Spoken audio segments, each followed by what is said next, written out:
I don't want to put water on it from the tap, and I don't want to use a little bit of distilled water I have. Go check out flow for level water just to get an idea of why I don't bother putting water on it or doing anything with it.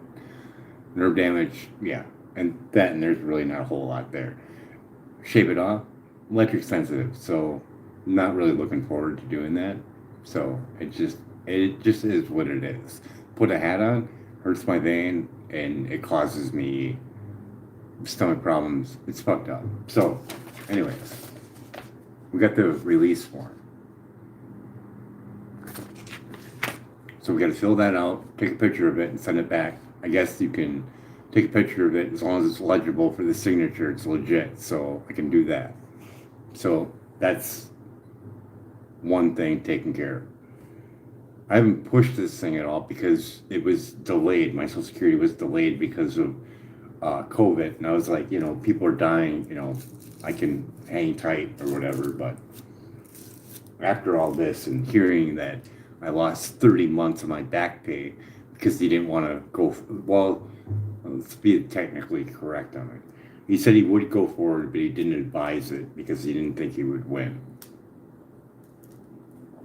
So what Social Security did is during my reevaluation, I had my papers filled out. I'm terrible at spelling and falling stuff. I get headaches and shit, and it doesn't sit well with me.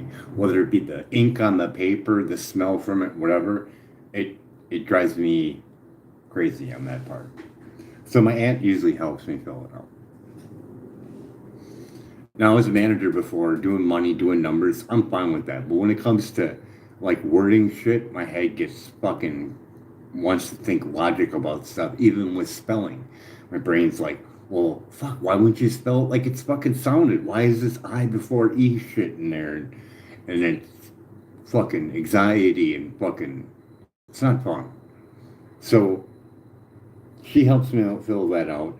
It's all in there. Like I know how to collect my medical records. I can do all that. I'm a big boy. But when it comes to filling out shit, I get nervous because I want it to be spelled correctly and sound somewhat, easy to understand. So I get her to do it. Get all my medical records in there. Everything is in there, including the KSB hospital. It gets dropped off through the window. It's about 4 pounds. How do you lose it? So they lost it. I don't have any documentation if this is true or not. This is the way I feel about it. The KSB hospital was only a few months away from being at the 10-year mark. When it's at the 10-year mark, they can throw it out and not use it. And I think that's what they deliberately did. Doesn't make you not bipolar anymore. Doesn't make you not electric sensitive anymore. Doesn't take away the additional things I got. One broken back, 2 surgeries, the arm being screwed up, all that physical therapy, the mental torture. We have to add that all in on that because I had Social Security for 10 years. And a simple reevaluation and then not losing that paperwork and then saying, yeah, we're not going to use this anymore, just seems absolutely wrong.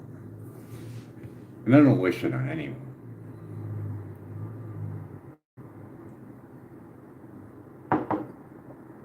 So that's where we're at. We got them, or Tony.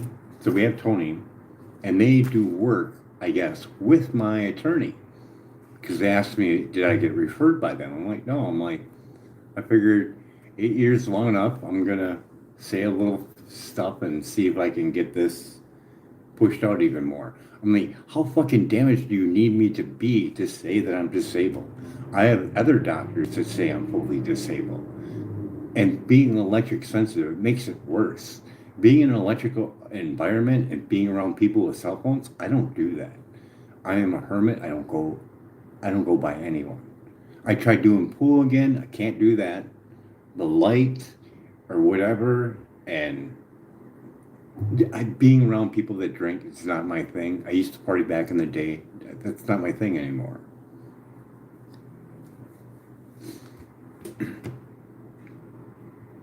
So I'm in a red state. and I'm stuck with THCA. It does the thing, but the terpenes are just not there, and that's the beneficial properties that make a world of difference. It just does.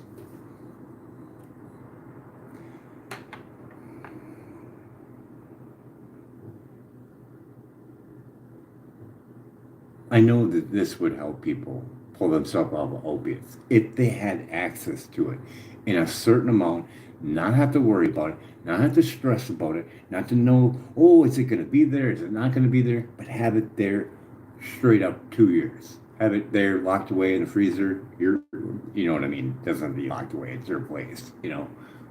Good to have it on lock and key though, but have it there. No worries. You're set for 2 years. At 3, 5 grand, up in the 10 to 20 grand for ibogaine, having that and growing it, like you got it locked away. Now you can learn how to grow it. You got something to get involved with. Method 7 glasses. You don't want to grow blind. Blue light's very dangerous. You can learn about that as you grow. I would put that grow room far away from the house, less EMF for you. Only go in there when you absolutely need to. Put it on camera, video. You could have it linked to a computer that's actually hardwired instead of being on the internet. That's the only internet connection that you got going on out there. Take a look at your plants. A lot of that stuff can be automated. You don't have to be in there a whole lot. Mine was probably 8 minutes max, 8-10 minutes. We're done. See you guys later. That's about it. My girl is on my YouTube channel. I should have made it longer and did every day, like a full day of it. Yep, go in. Okay, we're done. Let's get the fuck out of here. But even this, checking the water, you don't have to even do more. You do automation for water. You don't have to even be there. Gravity fed, no working parts, and it drinks when it wants. You're good to go. Bye, see you later. Another couple, they left. I want to say they left for 2 weeks or whatever.